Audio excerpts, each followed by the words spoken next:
Want to know how fast you can click? Discover the easiest way to test your CPS with the simplest auto-clicker guide. Now, because here I will show you how to test your CPS in AG auto-clicker, best auto-clicker. Now, to test your CPS, what you do is just click on this CPS in AG auto-clicker like this here. Click on it. It will bring you here. What you do is just click on start testing here, and then start tapping this word icon here. Tap it as fast as you could in order to know how your CPS is. The CPS means the click per person seconds. Now click on it as fast as you can. Now after clicking, what you do is just click on this stop testing here in order to stop and check how far you go. Now click on this stop testing here. Now click on this check your speed here. Click on it. Now click on yes. As you can see, because I have not subscribed to the premium version, it's showing ad. So subscribe to the premium version in order to see the fullest of this app.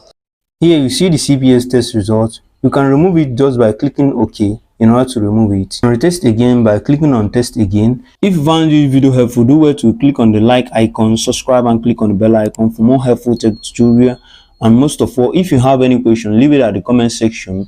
I will do well to reply you. Also, if you want to know more about this AG auto-clicker, watch the video on the screen or check the description section in order to find a link to access it. Thank you most of all for watching. See you on the next video. Peace.